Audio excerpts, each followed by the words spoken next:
सत्सङ्गत्वे निस्सङ्गत्वं निस्सङ्गत्वे निर्मोहत्वं निर्मोहत्वे निश्चलतत्वं निश्चलतत्वे जीवन्मुक्तिः पुनरपि जननं पुनरपि मरणं पुनरपि जननी जठरे शयनम् इह संसारे बहुदुस्तारे कृपया पारे पाहि मुरा अनिर्विण्णस्तमिष्टो भूर्धर्मयूपो महामखः नक्षत्रनेमिः नक्षत्रे क्षमः रामः समीहनः. பகவானுடைய பவித்திரமான நாமாக்கள்ல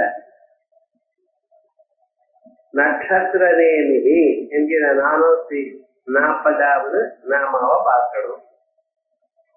இதற்கு முன்னால யஜ்ஞஸ்வரூபான நாம மகாமகாங்கிற நாம பார்த்தோம். தர்ம ரூபமாகவும் யஜ்ஞ ரூபமாகவும் இருக்க அப்படிங்கிறது. தர்மங்கள் எல்லாம் அவரிடத்துல கட்டப்பட்டது. வேதங்கள் எல்லாம் அவர் வெளிக்கொண்டு வந்தார். வேதத்துல தர்மமானது எல்லோருக்கும் சொல்லப்பட்டிருக்கு. ஒவ்வொருவருக்கும் அந்த தர்மம் எது அவளுக்கு தர்மம், பிரம்மச்சாரிகளுக்கு என்ன தர்மம், கிரகஸ்தாசிரமத்துல என்ன தர்மம், சன்னியாசியாவாய்கின்றா என்ன தர்மம், ஸ்திரீகளுக்கு என்ன தர்மம், ஆபத் தர்மங்கள் என்ன, இப்படிப்பட்டதான தர்மங்கள் எல்லாமும் விஸ்தாரமாக சொல்லியிருக்க. அந்த தர்மங்கள் எல்லாம் ஓரிடத்துல போக்கப்பட்டிருக்க. அதான் பகவான். ஏன்னா யாரார் எந்தெந்த தர்மத்தை அனுஷ்டானம் பண்றாளோ அந்த தர்மத்துக்கு தகுந்ததான பலத்தை அவர் கொடுக்கிறார். இந்த தர்மத்திலேயே ஸ்ரத்தையோட பண்ணினா எப்படி, பக்தியோட பண்ணினா எப்படி, ஸ்ரத்த இல்லாம பண்ணினா எப்படி, எல்லாமும் மாறுபாடு அவர்ல அறிந்து அதுக்கு தக்கவான பலத்தை கொடுக்கிறவர். ஆகையால் அவருக்கு தர்மயூபகான்னு சொல்லுவோம். அவரிடத்துல அர்ப்பிதமான யஜ்யங்கள் எல்லாம் மகத்தரமான பலத்தை கொடுக்கிறது.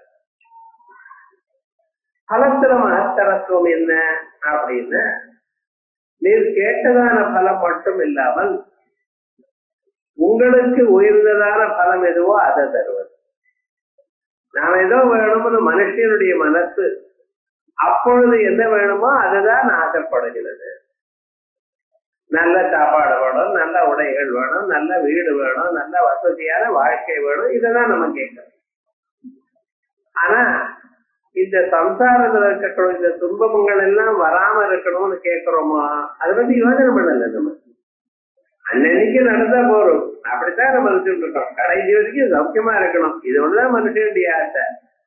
ஆனா மறுபடியும் ஒரு பிறவி இல்லாம இருக்கணுங்கிற ஆசை இவனுக்கு வரதில்லை. ஏன்னா அதை பத்தி இவன் யோசனை பண்றது. எப்படி இருந்தாலும் அவனுக்கு துன்பம் இருக்கு. அந்த பிறவி இல்லாம இவன் தன்னை கவனித்துக் கொள்ளணுமையானால் அவன் என்ன பண்ணணும்? அவனுக்குன்னு எந்த தர்மங்கள் விதிச்சிருக்கோ அந்த தர்மங்கள் ஒழுங்கா பண்ணி அதை பகவானுக்கு அர்ப்பணம் பண்ண. அவ்வளவுதான். புதுசா உங்களுக்காக ஒன்றும் சொல்ல. நீங்க என்ன பண்ணிட்டு இருக்கீங்களோ அதே பண்ணிட்டு இருக்கோம். ஆனா பண்ணக்கூடியதான செயல்கள் எல்லாம் பகவானுக்கு அர்ப்பணம். ஏற்கரோடு இதனாது எஜ்ஜுவோடு இதாசிய தபஸ்து கவுன்சேய சத்புருஷ்வம் அது அர்ப்பணம். பகவானுக்கு அர்ப்பணம் பண்ணினா இதே கர்மாக்கள், எந்த கர்மாக்களை நீங்க அனுஷ்டானம் பண்ணினீங்களோ அதுக்கு என்ன காமங்கள் உண்டோ, அதுக்கு என்ன பிரயோஜனம் உண்டோ அதையும் தருகிறார். அதோட மட்டுமில்ல, அதுக்கு மேல உங்களுக்கு முக்தியும் கொடுக்கிறார். முக்தி எப்படி பகவான் கொடுக்கிறார் அப்படின்னா, பகவான் முக்தியை தானா கொடுக்கறது இல்லை. ஏன்னா கொடுத்து வாங்கக்கூடியதான பொருள் இல்லை முக்தி. முக்திங்கிறது புதுசா ஏதோ ஒரு லோகத்துல இருந்து கொண்டு வந்து ஒரு பொருள் உங்களை கொடுக்கறதா இருந்தால் அது பகவான் ஏன் கொடுக்கிறார், எப்படி கொடுக்கிறார், இதெல்லாம் வரும். ஆனா முக்திங்கிறது உங்களிடத்துல இருக்கிறது உங்க ஆத்மஸ்வரூபம் தான்.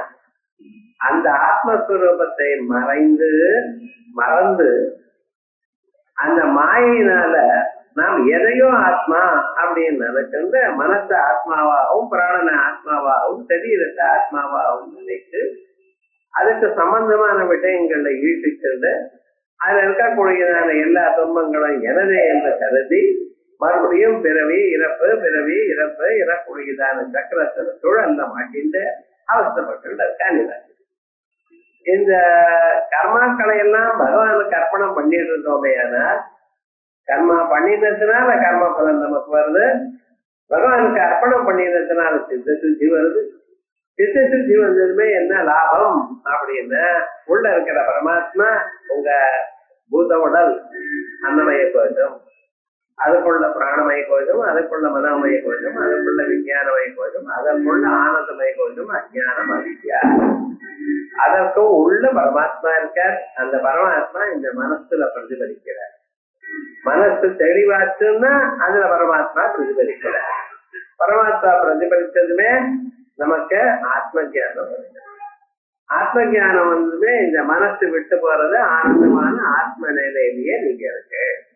இப்படி பகவானுக்காக அர்ப்பணப்பட்டதான கர்மாக்கள், எந்த கர்மாக்கள் நீங்க காமியமாக பண்ணினீங்களோ அதே கர்மாக்களை பகவானுக்கு அர்ப்பணம் பண்ணினதுமே அதே கர்மாக்கள் உங்களுக்கு சித்த சுத்தியை கொடுத்து மோட்சத்தை கொடுத்தது. ஆகையால் பகவானுக்கு என்ன சார் பேரு? மகாயஜ்ஞா. யஜ்யங்களுக்குள்ள மகாயஜ்யம். எப்படி அவருக்கு கொடுத்ததான அந்த யஜ்யங்கள் எல்லாம் மகாந்தோஜாயந்து அபரிமிதமான பலத்தை கொடுக்கிறதாக ஆகிவிட்டது. மகத்துவம்னா என்ன? லிமிட்லெஸ் பலம். அது என்ன? மறுபிறவி இல்லாதான் ஒரு பலத்தை கொடுக்கக்கூடிய ஒரு நிலை கிடைக்கிறது. ஆகையால் இந்த பலத்துக்கு மகாயஜ்ஞா அப்படின்னு பேரு. அப்படின்னு அதற்கு பிறகு மோட்சம்னு சொன்னேன், மகாயஜ்யம்னு சொன்னேன். இந்த மோட்சமானது 4 விதங்களாக புராணங்கள்ல சொல்லப்பட்டது. அது என்ன? சாலோக்கியம், சாமீபியம், சாரூபியம், சாயுஜ்யம். அப்படி நீங்க ஸ்வர்காதி லோகங்கள் மாதிரியே உபாசனம் பண்ணீங்கன்னா அந்தந்த லோகத்துக்கு போறேன். அந்த லோகத்துல எல்லா விதமான போகங்கள்லாம் உண்டு. அதை அனுபவிச்சு திரும்பி வர ரொம்ப பேர். இதுக்கு சாலோக்கிய முக்தின்னு. அந்த லோகத்துல இருந்து கொஞ்ச நாள் பலத்தை அனுபவிச்சுட்டு வந்துருவீங்க.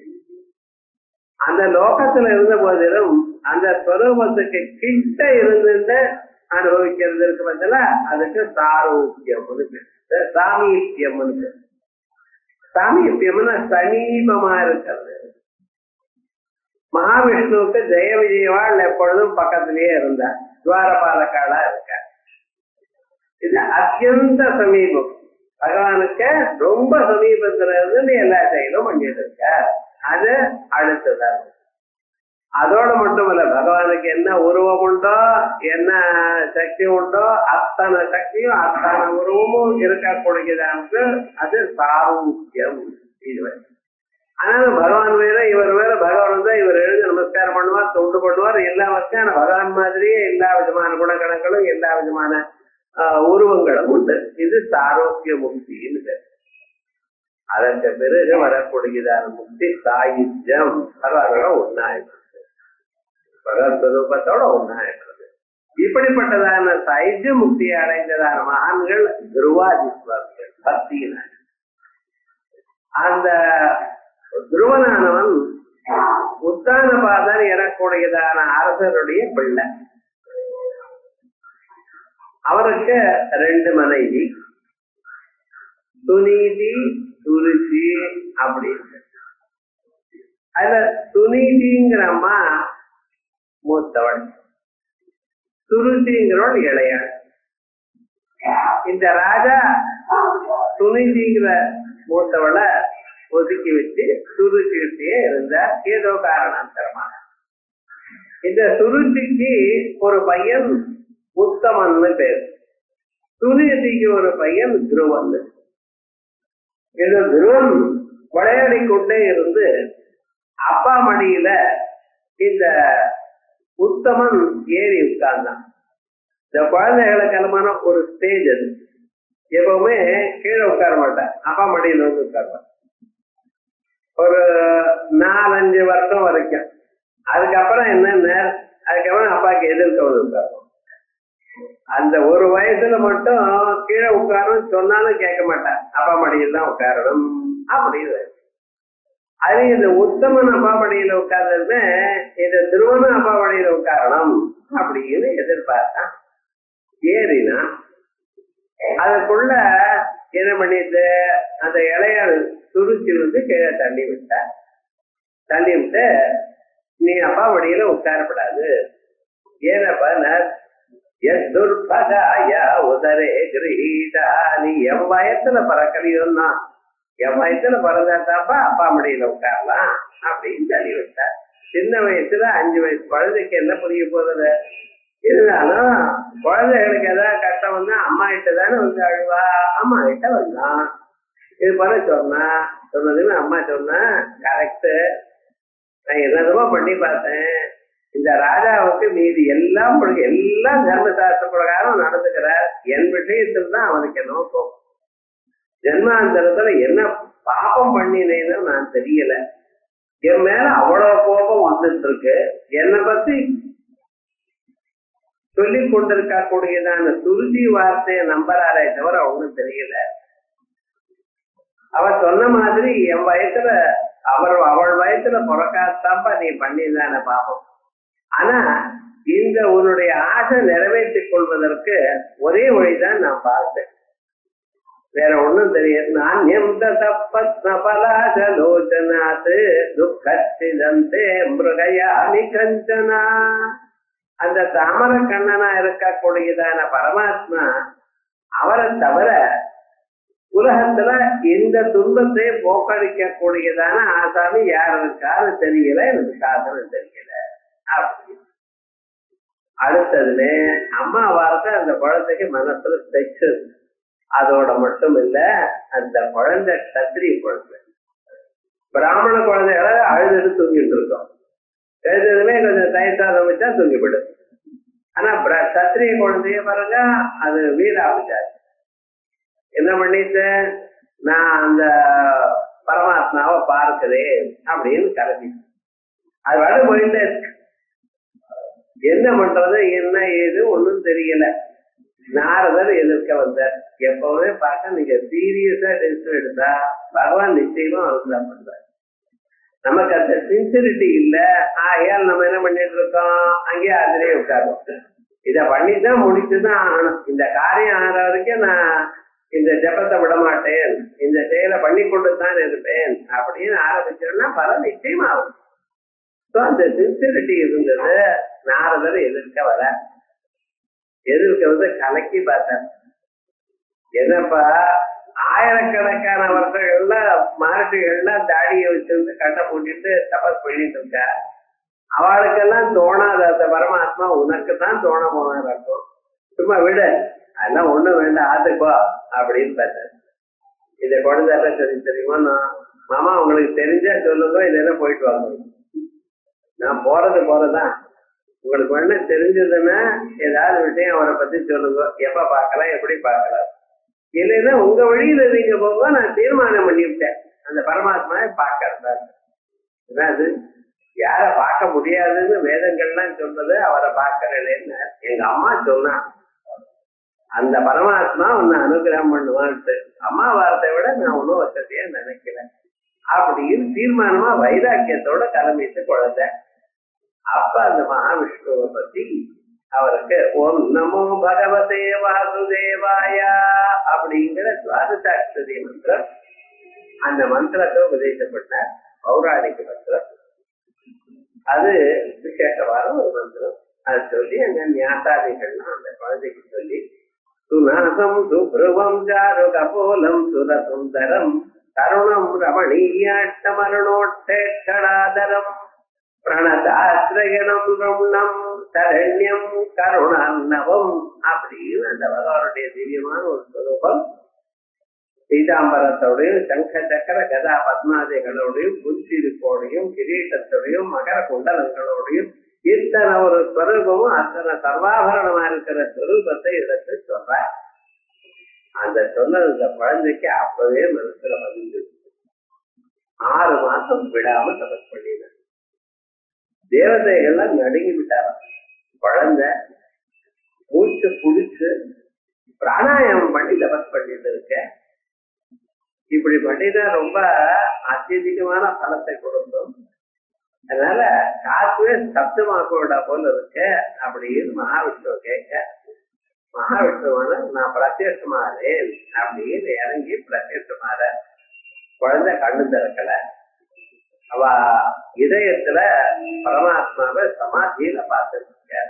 சமாதியை கலைச்ச குழந்தைய கண்ணு தெரிஞ்சிட்டு எதிர்க்கு அதே ஸ்வரூபம், எந்த ஸ்வரூபம் இதுவரைக்கும் இதயத்துல நாரதர் சொன்னாரோ அதே ஸ்வரூபம் எதிர்க்க காணப்பட்டது.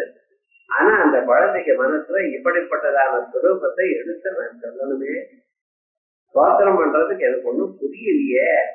ஏன்னா எதிர்பாராத சமயத்துல அவ்வளவு வசதியான ஆச்சரியமயமான அற்புதமான ஒரு வக்கிரகம் வந்து நிக்கிறது. ஒண்ணும் படிக்காத குழந்தை அது எப்படி சோத்திரம் பண்ணணும்னு நினைக்கிறது, என்ன பண்றதுன்னு தெரியலையே. அப்பொழுது அவருடைய எண்ணத்தை கண்ட பகவான் பாலம் கிருபையாக போலே அவருடைய கண்ணத்துல தன்னுடைய வேதமயமான சங்கத்தினால சொல்றாராம். அடுத்த க்ஷணம் அந்த சுவர்சுவாமி பகவான ஒரு 20 ஸ்லோகத்துல இவன் தப்பிரவித்ய மம வாசமிமம் பிரசுப்தாம் சஞ்சீவயத்யகலசக்திதரஸ்வதம் அன்யம் சரணஸ்ரவணஸ்வகாதீன் பிராணன் நமோ பகவதே புருஷாய துப்யம் அப்படின்னு ஆரம்பிச்சு 20 ஸ்லோகங்கள்னால ஸ்தோத்திரம் பண்ற. அப்ப சந்தோஷப்பட்டு அந்த குழந்தைக்கு என்ன வேணும்னு சொன்னா, உங்க பாதார விந்தத்துல பக்தி வேணும், நான் உங்க லோகத்துக்கு வரேன் அப்படின்னு கேட்கும் பொழுது பகவான் சொன்னாரா, நீ கேட்டதை விட அதிகமா நான் கொடுக்கலாம். வாஞ்சிதாதவி அதிக பலப்பிரதாசிரி பலமபிச்ச வாஞ்சா சமதிகம். கேட்டது மட்டும் கொடுக்கறதுன்னு இல்லை, தபசு பண்ணினா மகாவிஷ்ணு வைகுண்டத்துக்கு அழைச்சிட்டு போயிடுவாருன்னு நான் காட்டினேன். உலகத்துல இது மேல யாரும் தபஸ் பண்ண மாட்டாங்க. தபஸ் பண்ணினா வைகுண்டத்துக்கு போகணும், இங்க பூமியை விட்டுருந்தோம்னா சிரமமாகட்டும். ஆகையால் என்ன பண்றேன், ஊருக்கு போ, அப்பா உன்னை வரவழைச்சிப்ப, உனக்கு ராஜ்யத்தை கட்ட போல ராஜ்யம் பண்ணி அரசாட்சி பண்ணி 1000 வருஷங்களுக்கு இருந்து அதுக்கப்புறம் நீ என்னை வந்து சேரலாம் அப்படின்னு அனுகிரகம் பண்ற. அதே மாதிரி இந்த விஷயத்த குருவசுவாமிக்கு பிரத்யட்சமான விஷயத்த உத்தானபாதருக்கு நாரதர் போய் சொல்றாரு. பாருங்க, குரு என்னென்ன காரியங்கள் பண்றாரு, அதோட ஏதோ சொல்லி கொடுத்தா நம்ம காரியம் எழுதி போக வேண்டியதானே? இல்ல, உங்களுக்கு உயர்ந்ததான ஒரு நிலை வர பரியந்த குருவனுடைய அனுகிரகம். அங்கேயும் உத்தானபாதருக்கு சொல்ல, உத்தானபாதர் எதிர்க்க வந்து இவரை ராஜ்யத்துக்குள்ள அழைச்சிருந்து அந்த குழந்தைக்கு எல்லா விதமான வசதிகளும் பண்ணிட்டு வந்து அதுக்கப்புறம் அவன் பெரியவனான பிறகு அவருக்கு ராஜ்யத்துல பட்டாபிஷேகம் பண்ணி அவர் தபத்து காட்டுக்கு போயிட்டார். அப்படி விசேஷமா போன பிறகு அந்த துருவனையும் அந்த உத்தமனையும் கொஞ்ச நேரம் இவன் காப்பாற்றி அதற்கு பிறகு 10,000 வருஷத்துக்கு தபஸ் பண்ணி கிளம்புறார் சுவாமி வைகுண்ட லோகத்துக்கு. ஏன்னா விமானம் வந்தது, விமானத்துல போற பாதி போன பிறகு நிறுத்தி இறங்குன்னு விமானம். என்ன அப்படின்னு எந்த குருவாரவர் அம்மா எனக்கு சொல்லி கொடுத்தாளோ அந்த அம்மாக்கு இல்லாதான வைகுண்டம் எனக்கு எது வேண்டாம், வைகுண்டம் இறங்குன்னு. அப்ப அந்த பார்த்ததால் சொன்னாரா, முன்னால பாருங்க, பார்த்தா மேல இன்னொரு விமானம் போயிட்டு இருக்கு. முதல்ல உங்க அம்மாவுக்கு தான் வைகுண்டம் அப்பா, அதற்கு பிறகு உனக்கு அப்படின்னு சொல்லும் பொழுது மகாவிஷ்ணு மறுபடியும் அவருக்கு தோணி, இப்பவும் உங்களுக்கு வைகுண்டம் இல்லை, நீங்க துருவ நட்சத்திரமா இருக்கணும், துருவன் எனக்கூடியதான நட்சத்திரமாகவே இங்க இருக்கணும். அந்த நட்சத்திரம் என்னன்னா உலகத்துல இருக்கிறவா எல்லோருக்கும் தெரியணும். பகவானுடைய பாதார விந்தத்தை சரணாகத்தை அடைஞ்சவனுக்கு சாஸ்வதமான ஒரு லோகம். மகாகல்பம் வரைக்கும் அவர் திருவனா இருந்து கொண்டு மகாகல்பம் ஆன பிறகு என்னோட வந்து சேருவாய் அப்படின்னு லோகத்துல எல்லோருக்கும் தெரியணும்னு திருவ நட்சத்திரமா இருக்கணும்னு சொன்னார். அந்த திருவ நட்சத்திரத்தோட 4 நட்சத்திரங்கள், அந்த 4 நட்சத்திரங்கள் மகாகல்பத்திலையும் அழியாது. அந்த நட்சத்திரங்கள் எல்லாம் ஆகாசத்துல ஒரு வட்டமாக இருக்கு. அந்த வட்டமா இருக்கக்கூடியதான நட்சத்திரங்கள் இந்த பூமிக்கும் இந்த அவாந்தத்தில் இருக்க எல்லா லோகங்களையும் காப்பாற்றிக் கொண்டிருக்கு. அந்த சைத்தன்யமாக மகாவிஷ்ணு இருக்கார். அதனால அவருக்கு என்ன பேரு? நட்சத்திர நேமி. நட்சத்திரங்களுடைய சக்கரம் வட்டம்னு பேரு. இத பாட்டிகாது நட்சத்திர தாரகைர்த்தம் சந்திர சூர்யாதயோ கிரஹா வாயுபாசவயேர்பந்தை நிபத்தா திருவ சம்கிதே நட்சத்திர தாரகை. நட்சத்திரங்கள் 27 நட்சத்திரங்களுக்கு நட்சத்திரம்னு பேர். அஸ்வினி, பரணி, கிருத்திகா, ரோகிணின்னு ஞாபகம் வச்சுக்கணும். அஸ்வினின்னு ஒரு நட்சத்திரம் இல்லை. பரணி குரூப் ஆஃப் ஸ்டார், ஒவ்வொன்றும் 2, 4, 7 இப்படி அந்த நட்சத்திரங்கள் இருக்க. இதுக்குதான் நட்சத்திரங்கள்னு பேர். மற்றவைகள்னா தாரகைகள்னு பேர். நட்சத்திர தாரகை சார்த்தம் சந்திர சூர்யாதயோ கிரஹா. சூரியன், சந்திரன் முதலிய கிரகங்கள் எல்லாமே வாயுபாசமயேர் பத்தை பந்தை வாயுபாசமயமான பந்தங்கள்னால. ஏன்னா இது சுத்தி கொண்டே இருக்க, ஒண்ணு இன்னொன்னு மோதப்படாது. அதுக்கப்புறம் அதனுடைய டிஸ்டன்ஸ் கரெக்டா அதே மாதிரி இருக்கணும். அப்படி பந்தை நிபத்தா துருவ சங்கீதே. இதெல்லாம் எங்க சூழப்பட்டிருக்க? துருவ சங்கீதமான துருவ நட்சத்திரத்தினோட கொட்டப்பட்டது. ஆகையால் அந்த துருவன் தான் இவைகள் எல்லாருக்கும் சென்டரா இருந்துருக்க அப்படின்னு இருக்கு. சஜ்ஜோதிஷாம் சக்கரம் ராமயந்தா ராமயன்னு தாராமயஸ்ய சிசுமாரஸ்ய புச்சதேசே வியவஸ்திதோ துருவா. சில நட்சத்திரங்கள் சிசுமாரம்னு பேர். சிசுமாரம்னு சொன்னா அது சாதாரணமா ஒரு ஜலச்சரம், ஒரு சமுத்திரத்துல இருக்கக்கூடியதான ஜந்து. அந்த ஜந்து மாதிரி ஷேப்ல ஆகாசத்துல சில நட்சத்திரங்கள் இருக்கு. அந்த சிசுமானத்தினுடைய 4 பாதங்களாகத்தான் 4 நட்சத்திரங்கள் இருக்கு. அதனுடைய புச்சஸ்தானத்துல பிரம்ம புச்சம் பிரதேஷா அப்படிங்கிற அதே மாதிரி புச்சஸ்தானத்துல துருவ நட்சத்திரம் இருக்கு. அதனால சிசுமாரஸ்ய புச்சதேசே வியவஸ்திதா துருவா. இது ஜோதிஷாஸ்திரத்துல சொல்லப்பட்டிருக்க. நட்சத்திரங்கள் பல, அந்த நட்சத்திரங்களுக்குள்ள சிசுமார ரூபமாக இருக்க. அந்த சிசுமார ரூபமாக இருக்கிற நட்சத்திர கூட்டங்களில் அதனுடைய புச்சஸ்தானத்துல துருவ நட்சத்திரம் இருக்கு. சத்திய சிசுமாரஸ்ய ஹிருதயே ஜோதி சக்கரஸ்ய நேவிவது. அந்த சிசுமாரத்தினுடைய இதயத்தில் ஜோதி சக்கரம் மாதிரி ஒரு சக்கரம். அங்கே நேமிவத் பிரவர்த்தகரா விஷ்ணு.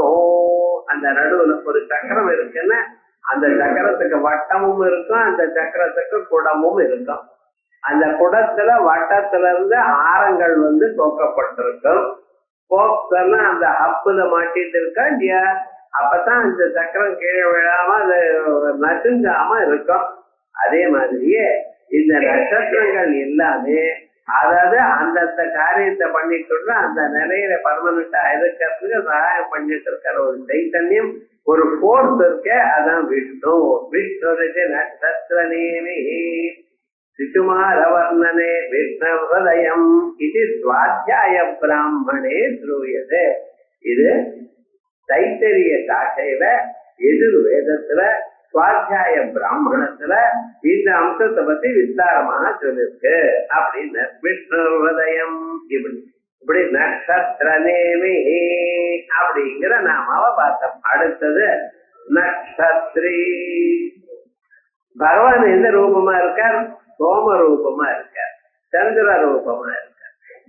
இந்த சந்திரன்னு சொன்னா நமக்கு ஆகாசத்துல காணப்படக்கூடியதான கிரகங்களுக்குள்ள ஒரு கிரகத்தை நம்ம சந்திரன் அமைச்சுட்டு இருக்கோம். ஆனா அந்த சந்திரன் அங்க மட்டும் இல்ல, உங்க சரீரத்திலையும் இருக்கார். உங்க சரீரத்துல பிரம்மரந்திரம் தலையில அந்த இடத்துல சோம மண்டலம் இருக்கு. அந்த சோம மண்டலத்துல இருந்து ஆரம்பிச்சு அமிர்த பெருக்கு ஏற்படும். சுதா சிந்தோர் மத்தியே சுரவிட வாட்டி பரிவிருதே மணித்வீபே நீப உபவனவதி அப்படின்னு அந்த இடத்துல விசேஷமாக வர்ணிச்சிருக்க. ஒவ்வொருத்தருடைய சரீரத்திலையும் சந்திர மண்டலம் இருக்கு. அந்த சந்திர மண்டலம் வந்து அமிர்தோகமானம் சரணன்னோ லோகே அப்படின்னு அமிர்த பெருக்கு ஏற்படும் தபசு பண்ணும் பொழுது. அப்படிப்பட்டதான அந்த சந்திரன் அதுக்கு பிரதீகமாக ஒரு அடையாளமாக ஆகாசத்துல ஒரு சந்திரன் இருக்க. நிஜமான சந்திரன் உபாசிக்க வேண்டிய சந்திரன் நம்ம இதயத்துல நம்ம தலையில இருக்க. எல்லோருக்கும் தெரிந்து கொண்டு சாதாரண மனுஷியாளுக்கும் தெரியக்கூடியதான சந்திரன் ஆகாசத்துல இருக்க. அவருக்கு என்ன நட்சத்திர அனாமஹம் சதி, நட்சத்திரங்களுக்குள்ள நான் சந்திரன். நீங்க சந்திரனை கிரகம்னு சொல்லிட்டு இருக்க, சூரிய கிரகம் சந்திர கிரகம்னு சொல்றேன். ஆனா விவகாரம் பகவான் என்ன பண்ணிக்க நட்சத்திராணாமஹம் சதி அப்படின்னு நட்சத்திரங்களுக்குள்ள நான் சந்திரனாக இருக்கேன்னு சொன்னார். அந்த சந்திரனுக்கு ஒடு பதின்னு பேரு. நட்சத்திரங்களுக்கு அதிபதி. நட்சத்திரங்கள்ல பெண்மணிகள், அவருக்கு ஆத்துக்காரரா ஒரு சந்திரன் இருக்க.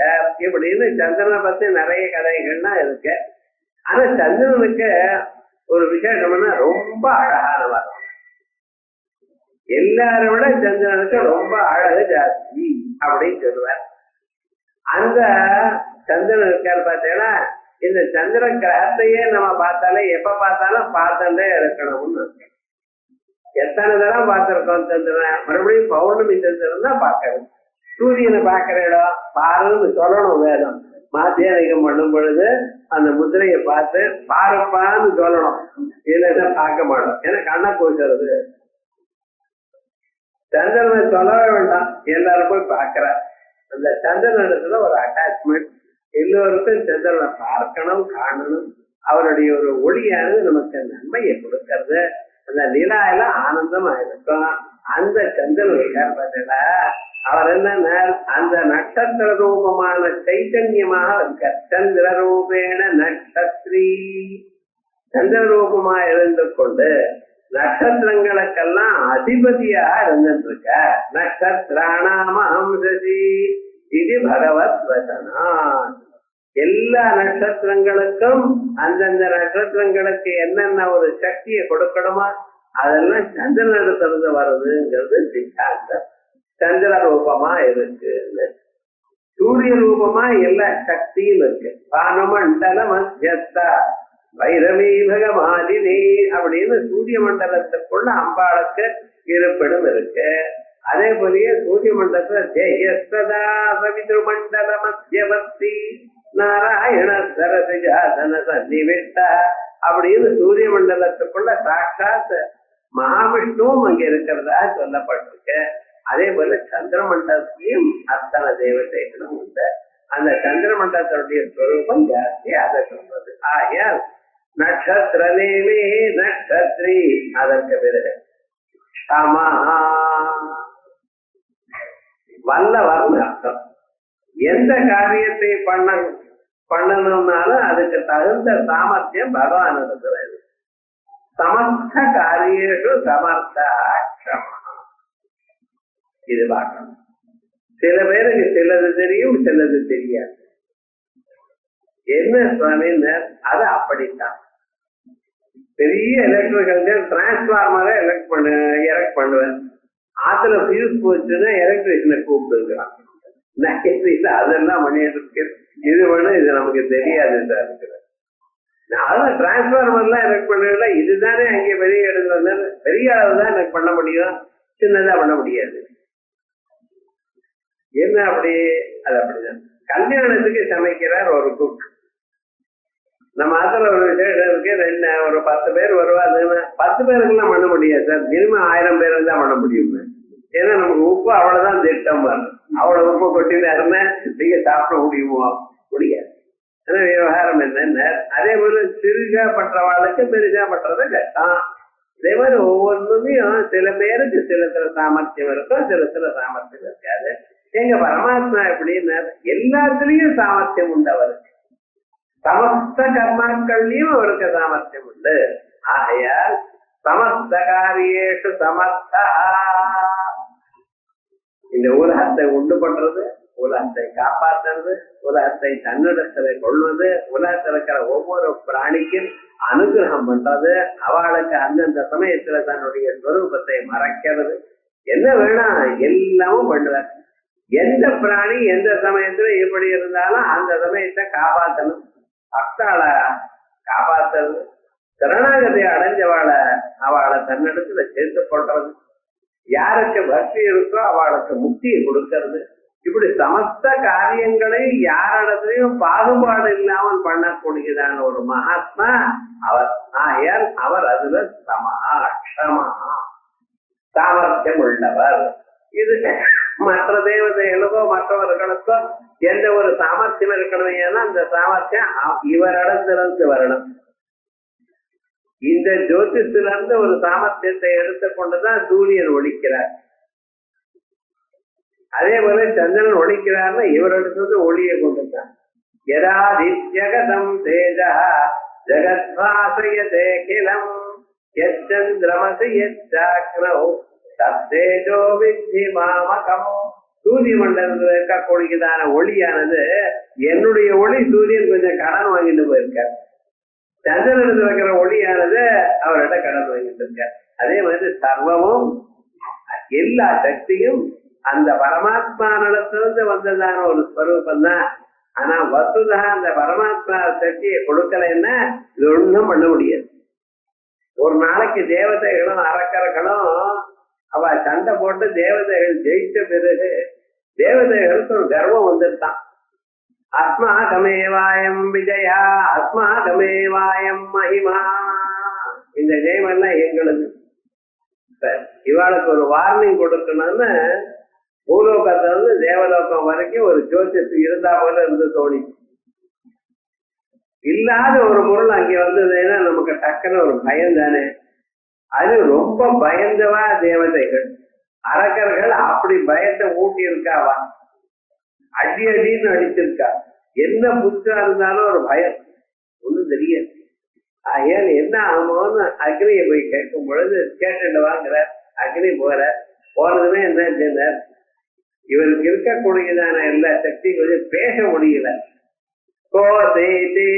யாரப்பா நீ அப்படின்னு கேட்கறது வருது.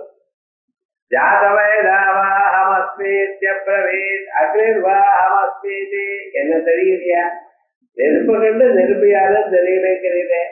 எனக்கு அக்னின்னு பேரு ஜாதவேதத்துன்னு பேரு, ரெண்டு பேர் இருக்குன்னா ரொம்ப சந்தோஷம். கர்வம் தலைக்கு மேலதான். நீ என்ன பண்ணுவ, அக்னியை கண்டு உன்னால என்ன சாமர்த்தியம் இருக்குன்னு கேட்பான். அக்னியை கண்டு சாமர்த்தியம் இருக்குன்னு கேட்கறது எல்லாத்தையும் எரிச்சு விடுறது. எரிதம் பிருதிவ்யாமிதி, இந்த உலகத்துல என்னென்ன இருக்கோ எல்லாத்தையும் எரிஞ்சு விடுவேன்னு. நல்ல காரியம். டிபார்ட்மெண்ட் ஆஃப் டிஸ்ட்ரக்ஷன் ஏது ஒண்ணு சரிக்கு அப்படி கொடுக்க மாட்டேன், எல்லாத்தையும் எரிஞ்சு விடுவீங்கள. சரி, ஒரு சின்ன புல்ல எடுத்து போட்டு இதை எரிச்சு காமிங்க, உங்களால முடிஞ்சதுன்னா எரிச்சு விடுங்க. முடியலன்னு வச்சுங்களேன், இந்த கர்வத்தையாவது விட்டுட்டு போகணும். சரின்னு ட்ரை பண்ணி பார்க்கிற ஒன்னும் எரிக்க முடியல. ஏன் தெரியுமா, அந்த எரிக்கக்கூடியதான திறமையை கெடுதண்டாங்க. அந்த திறமை அங்கிருந்து வந்தது, அது என்னாலதான் வந்ததுன்னு நினைச்சுட்டு வைக்கிறேன். அந்த திறமை இருந்ததுமே இங்க என்ன பண்ண முடியும், ஒண்ணும் பண்ண முடியாது. அதே மாதிரி எல்லா திறமையும் மற்ற எல்லா பதார்த்தங்களுக்கும் பகவானிடத்திலிருந்து வருது. ஆனா வஸ்துதா அந்த திறமைகள்லாம் எந்த காரியத்தையும் பண்ணக்கூடியதான திறமை அவருக்கு இருக்கணும். ஒரு ஆபீஸ்ல ஹெட்டா இருக்க, ஒரு நிறுவனத்துல உயர்ந்தவரா இருக்க, அவருக்கு எல்லா வேலையும் செய்ய தெரியணும், ஆனா செய்யப்படாது. யாருக்கு அவளுக்கு நியமனம் பண்ணியிருக்காளோ அவன் அந்த வேலையை செய்ய வைக்கணும். நீ பண்ண நானே பண்றேன். மாட்டு மண்ணு காசி வைக்கணும், சரி நான் வைக்கிறேன், மாமியார் மாட்டு மண்ணு டெய்லி தூங்குவா. அவதான் அந்த காரியத்தை பண்ணணும், அவ்வளவுதான். பண்ண வைக்கணும். பயத்தினால பண்ண வைக்க விடாது, பயம் ஒண்ணு விடாது. நீங்க நடந்துக்கிற ஜோர்லயே எல்லா காரியங்களும் நடக்கணும். அதான் கௌரவம். அதட்டி பயமுடிச்சு இது பண்ணினா அது ரொம்ப நாள் நிக்காது. அந்த அபிமானத்தினாலையும் அந்த ஒரு பதத்தினாலையும் அவளை பண்ண வைக்கணும். அப்படி பகவான் எல்லாத்தையும் பண்ண வைக்கிறாரா. சகல சாமர்த்தியங்களும் அவர் இடத்துல இருக்கு. நாம பண்ணாத போனா இந்த காரியம் நிக்காது, அது எப்படியாவது நடக்கும்னு அவளுக்கு தெரிஞ்சதையானால் வேற வழி இல்லாம அவ பண்ணாது. அதுதான் இந்த சாமர்த்தியம் நமக்கு இருக்கணும். உலகத்தை உண்டு பண்ணிதான பரமாத்மாவுக்கு சகல சாமர்த்தியங்களும் இருக்கு. அதனால அவருக்கு க்ஷமான்னு சமஸ்த காரியேஷு சமர்த்தா க்ஷமா க்ஷமதே இதுவா. முதல்ல இது சொன்னேன். ரெண்டாவது என்னன்னா க்ஷமதே பொறுத்துக்கிறார். இது ரொம்ப வேணும். ஒரு தப்பு நடந்ததுன்னா அந்த தப்பு அதை விட அதிகமாக நீங்க கோபிச்சுட்டா போதும், அது பிரயோஜனம் இல்லை. ஓரளவுக்கு பொறுமை இருக்கணும். சம தம உபரத்தை சிதிஷ்டா ஸ்ரத்தா சமாதானம். அதே போல மனசு நிகிரகம் பண்ணணும், புலன்கள் நிகிரகம் பண்ணணும், பொறுமை இருக்கணும். சிதிஷ்டா சுக துக்கங்கள் வந்தது ஏன்னா அந்த பொருத்துக்க தெரியணும். அந்த அப்பளம் மாதிரி கொதிச்சுட்டே இருந்ததுன்னா என்ன பிரயோஜனம் பாருங்க. அப்படி இல்லை, தப்பு நடக்கும், அதை நீங்க பொறுத்துட்டு போயிட்டே இருந்தேன்னு வச்சுக்கலாம், கொஞ்ச நாளைக்கு அவா சரியாயிடும். அந்த காலம் கொஞ்சம் சரிப்படுத்தணும். அதே போல எல்லாவற்றையும் பொறுத்துண்டு மேல் காரியத்தை நடத்தி கொண்டிருக்கிறவர் ஆகையால் அவருக்கு க்ஷமா. இந்த க்ஷமா அப்படின்னு பேர் இருக்கிறதுல ரொம்ப உயர்ந்தா இருக்கும். என்ன பொறுமை இருக்கணும். க்ஷமயா பிருதிவி சமா. பகவான் எப்படின்னு இந்த பூமாதா மாதிரி பூமாதாக்கு சமமா இருக்கிறவரா பொறுமை இல்லை. கொஞ்சம் யோஜனை பண்ணி பாருங்க, நம்ம பூமாதாவுக்கு எவ்வளவு மதிப்பு கொடுக்கணும். நீங்க எவ்வளவு லாபத்தை இந்த பூமாதாவில் அடைகிறேன். நீங்க உட்கொள்ளக்கூடியதான எல்லா பிராணிகளும் உட்கொள்ளக்கூடியதான சகலமான பதார்த்தமும் பூமாதா கொடுக்கிறது. யாரா ஒருத்தர் இருக்கு, யாரா இருந்தாலும் சரி, நல்லவனோ கெட்டவனோ யார் இருந்தாலும் அந்த பூமாதா கிட்ட வரக்கூடியதான 6 சுவைகள் எல்லாமும் அங்கிருந்தா வருது. நீங்க அணிகிற ஆடைகள் எல்லாம் அங்கிருந்தா வருது. ஏன்னா அதுல இருந்து வரக்கூடியதான பதார்த்தங்கள் பஞ்சு இவைகள் தானே இதெல்லாம் வந்துட்டு இருக்க. பசுபட்சாதிகளும் அதை பறந்துட்டு அதுக்கப்புறம் ஒரு நாள் பூமாதார வந்து பூமியில உட்கார வேண்டியதுதான். மரத்துல உட்கார்ந்து இருக்கிற பூமியில உட்கார வேண்டியதுதான்.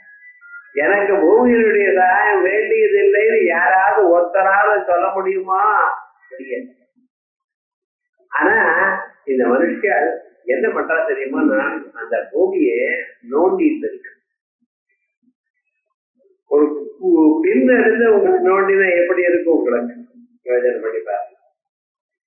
நம்ம இதுக்காக பெரிய பெரிய மிஷன் போட்டு அதுல எவ்வளவு சத்தம் பண்ணி அதுல வந்து கர்தர்லாம் உள்ள இறக்குறான் பார்த்தேடா, அப்பதான் ஸ்ட்ராங்கா நிக்குங்கிறான். எவ்வளவு வெயிட்ட மேல தூக்கி வைக்கிறான். அத்தனை காரியமும் நடக்கிறது. எல்லாம் பொறுத்துட்டு இருக்க அளவுலயும் பூமார் ஒரு தடவை ஒரு சிரிச்சால்னா என்ன ஆகுன்னா, ஒரு செலும்பு சிரிச்சால்னா எல்லாம் கீழே விழுந்துரும்னு இருக்கக்கூடாது. ஜனங்கள் சௌக்கியமா இருக்க.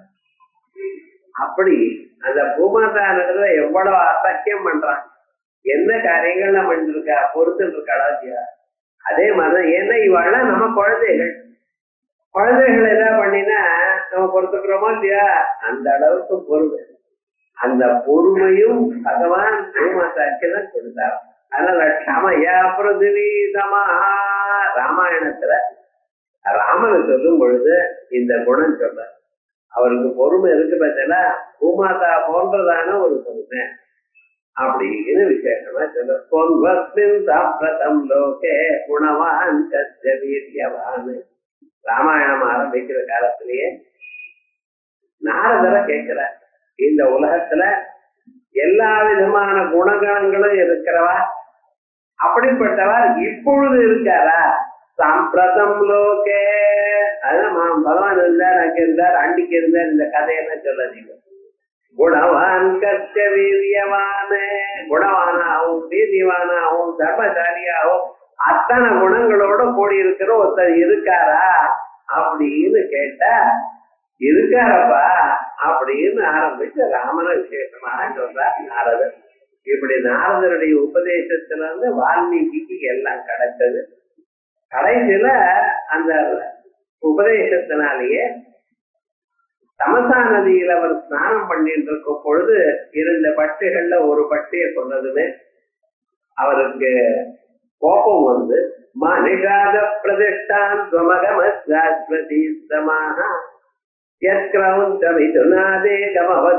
காமமோகிதம். ஏ நிஷாதனே, வில்லாளியே, வேடனே, நீ ரொம்ப நாள் உயிரோட இருக்க வேண்டாம். பாருங்க, தப்பிச்சுட்ட. என்ன எத்கௌஞ்சமிதுநாதேகம் அவதி காமமோகிதம். கிரௌஞ்சப்பட்டுகள்ல சௌக்கியமா சுகமா இருக்கிற காலத்துல அந்த கிரௌஞ்சப்பட்டுகளுடைய விதுரத்துல இருந்து ஒன்ன மட்டும் கீழே தள்ளிக்கல தப்பு இல்லையா அப்படின்னு நினைச்சிருந்து தப்பிச்சுட்டுறாரு. அப்புறம் தோணிச்சு அவன் காரியத்தை அவன் பண்ணிட்டு இருக்கான், நம்ம பார்க்காம இருக்கலாம். அது அழுது கீழே விழுந்துட்டு இருக்கு, அது காதல விழுந்தது, டக்குன்னு நாம அவனை சந்திச்சு விட்டோம். தப்பு இல்லையா? நமக்கு பொறுமை இல்லாம போயிடுது. எத்தனையோ காரியங்கள் நடக்கிறது, நீங்க யாரு சதிக்கிறதுக்க தோணலையே அப்படின்னு நினைச்சிட்டு மனசு கவலைப்பட்டு அப்படி வர. இந்த சமயத்துல பிரம்மதேவர் பார்த்தார, நான் சரஸ்வதி மாதாவை ஆத்துக்காரிய வாய்க்குள்ளேயே வச்சிருக்கேன், வெளியில விடுறதில்லை. இருந்தா போல இருந்து அந்த வேதத்துல இருக்கக்கூடியதான அனுஷ்டுப்புங்கிற விருத்தம் பூலோகத்துல வால்மீகி வாயில வெளியில வந்துருச்சு. கமவதி காமமோகிதம் அப்படின்னு 32 எழுத்தோட கூடியதான ஒரு ஸ்லோகத்தை இவர் பண்ணிவிட்டாரு. இது வரைக்கும் எங்கேயும் இல்ல, பூலோகத்துல இல்லையே, வேதத்துல தானே இருந்தது அப்படின்னு சந்தேகப்பட்டு இங்க வர. வந்து வால்மீகி ஆசிரமத்துல வந்து திண்ணையில உட்கார்ந்துட்டு இருக்க. வால்மீகி ஸ்நானம் பண்ணிட்ட காரணமே வந்தா சத்துமுக்கு அப்புறமா திண்ணையில இருக்க. என்ன இது நமஸ்காரம் பண்ணி அவருக்கு வரவழைச்சு என்ன பண்ணியதுன்னு, உனக்கு ராமனுடைய சரித்திரம் தோணட்டும். எல்லா ராமனுடைய சரித்திரம் முதல்ல இருந்து கடைசி வரைக்கும் உனக்கு தோணட்டும். இன்னும் ராமன் வரல, ராமாவதாரம் ஆரம்பிக்கல, தோணட்டும். அப்பவே எழுதிட்டார். அப்பவே எழுதிட்டு அது அப்படியே இருக்குன்னு புத்தகத்தை ரிலீஸ் பண்ணல, அப்படியே வச்சுட்டு இருக்கேன். ராமன் வந்து 24 வருஷம், முதல்ல 12 வருஷம் மனிதய பருவத்தாச்சு, விவாகமாச்சு. அதுக்கப்புறம் ஒரு 12 வருஷம் ராஜ்யத்துல இருந்த 24 வருஷம். அதுக்கப்புறம் இன்னொரு 12 வருஷம் வனவாசம், 36 வருஷம். அதுக்கப்புறம் உள்ள போய் பட்டாபிஷேகம் பண்ணிட்ட. அதற்கு பிறகு அவருக்கு குழந்தை பிறந்தது. அந்த குழந்தைகள் வந்து வால்மீகி ஆசிரமத்துல வந்து சேர்ந்த. அப்ப அவளுக்கு பாடம் சொல்லி கொடுக்கணும். வேதங்கள்லாம் சொல்லியாச்சு அந்த குழந்தைகளுக்கு. வேதாங்களான அங்கங்களான அத்தனையும் சொல்லி கொடுத்துட்ட. தனுர்வேதத்தை உட்பட வால்மீகி சொல்லி கொடுத்துருக்க. பார்த்துக்கணுமே, வில்விதியை சொல்லி கொடுத்துருக்க. அந்த மகர்ஷிகளுக்கெல்லாம் அப்படி எல்லா ஞானமும் வந்துருங்க. வசிஷ்டர் ராமனுக்கு வில்விதியை சொல்லி கொடுத்தார். ஏன்னா வேற எங்கேயும் பண்ணணும் ஒண்ணும் கிடையாது. அவ ஒருத்தருக்கே அல்ல எல்லா விஷயமும் தெரியும். ஜோசியம் வேணுமா, அது வேணுமா, இது வேணும், சர்வமும் தெரியும். அவளை அத்தனையும் சொல்லி கொடுத்தார். அதற்கு பிறகு தன்னுடைய வால்மீகி ராமாயணத்தையும் அவளுக்கு சொல்லி கொடுத்திருக்க. சொல்லி கொடுத்ததுன்னு இவன் என்ன பண்ணினாரா, அவளுக்கு வந்து குஷீலவோ குதலவ நாமகாரிணோ. குஷீலவன பாட்டுக்காரன். சில பேருக்கு அந்த பாட்டு நிசப்தமாக வந்துடும், பை நேச்சர் வந்துடும். அப்படி அழகா பாட்டு, நல்ல காத்திரம், நல்ல சரீரம், ஆனந்தமாக அங்கேயே பாடிட்டு இருக்காதான். இந்த வேதங்கள் எல்லாரும் சொல்றா. இந்த அழகா பாடுறது பத்தில அது 2 சின்ன குழந்தைங்க மனைவியோட அதை பேசிட்டு பாடிட்டு இருந்தா அந்த காத்திரம், கண்ண மாதுரியம், இத பார்த்து அந்த ராமாயணத்தினுடைய வஸ்து கௌரவம் சுலபமாக கேட்டுட்டு இருக்குமே புரியக்கூடியதான ஒரு தத்துவம். இதை கேட்டு எல்லோரும் சந்தோஷப்படுவானா. வால்மீகி ராமாயணத்தை பாடுங்கோ, கேளுங்க, நீங்க பாடுங்கோ பாடுங்கோ அப்படின்னு கேட்டுட்டு இருந்தா இந்த விஷயம் அப்படியே ராமன் வரைக்கும் போச்சு. ராமனும் மந்திரிகள்லாம் அரேஞ்ச் பண்ணுவோம். என்ன ரொம்ப நன்னா இருக்குன்னு வரணுமா இல்லையா, ராஜா பார்க்கணும்னு அறிஞ்சு விட்ட அழைச்சிட்டு போற. இந்த குழந்தைகளுக்கு எதிர்க்க இருக்கிறது அப்பான்னு தெரியாது, அந்த ராமனுக்கு இவன் என்னுடைய குழந்தைகள்னு தெரியாது. அதெல்லாம் தந்தை எப்படி அமைச்சிருக்காரு பாருங்க வால்மீகி. இவன் பாட சொல்ற, அழகா பாடிட்டு இருக்க. கொஞ்சம் கொஞ்சமா சிம்மாசனத்தின் மேல உட்கார்ந்து இருக்கக்கூடியதான ராமன் அந்த கதையினுடைய கட்டம் மாறிட்டே இருக்க. என்ன பண்ணினா வேற அங்கிருந்து கொஞ்சம் கொஞ்சமா இறங்கி வந்து இந்த 2 குழந்தைகள் பாடுற பத்தில அவளுடைய காலடியில உட்கார்ந்துட்டு இருக்காராம். சக்கரவர்த்தி திருமகன் இப்படி உட்காரலாமா, பூமியில உட்காரலாமா? என்ன மமா பிதூதிகரம் பிரதே மகானுபாவரிதம் நிபோததா. எனக்கும் மனசு நிம்மதியை கொடுக்கிறது. இந்த ராமன் இருக்காரு, இவருக்கு துக்க சம்வேதனாயம் அர்ப்பிதம். இந்த துக்கத்தை அனுபவிக்கணும் என்பதற்காகவே பகவான் எனக்கு என் சரீரத்துக்குள்ள பிராணனை விட்ட. அந்த ஒவ்வொரு நாளும் தூக்கமே கிடையாது எனக்கு. அவ்வளவு துன்பத்தை அனுபவிக்கக்கூடியதான எனக்கும் மனசு நிம்மதியை கொடுக்கிறதா இந்த குழந்தைகள் பாடிட்டு இருக்காரு அப்படின்னு சொல்லி அந்த குழந்தைகளுக்கு ஏதோ கொடுத்த. அவ ஒண்ணும் வாங்கிக்கலையா, ஏன்னா எங்க குரு எதையும் வாங்கிக்கூடாதுன்னு சொல்லிட்டாரு அப்படின்ட்டு வாழைப்பழத்துல வாங்கி சாப்பிட்டா முழுக்க சுமந்திர விசேஷமாக சொல்ற. அப்படி அந்த குழந்தைகளுடைய ஒரு சுரூபம் அப்ப சொல்ற. சமயா பிருதிவி சமஹா, உரிமைக்கு ராமன் பூமி போன்றதான பொறுமை உள்ளவர் அப்படின்னு சொல்ற. அதனால க்ஷமயா பிருதிவி சமஹான்னு சொன்னதுனால க்ஷமஹா பகவானுக்கு பேர். அதனால க்ஷமதே இவா க்ஷமயா பிருதிவி சமஹா இது வால்மீகி வசனாது. ரொம்ப பேர் சொல்றா ராமாயணத்துல ஆதிசங்கரர் கோட் பண்ணலை அப்படின்னு. அவ விஷ்ணுதாஸ்நாமம் படிக்கலையே. விஷ்ணுதாஸ்நாமம் பிரஸ்தானத்திலேயே அவர் கோட் பண்ணல. இங்க விஷ்ணுதாஸ்நாமத்துல இங்க இருக்கு.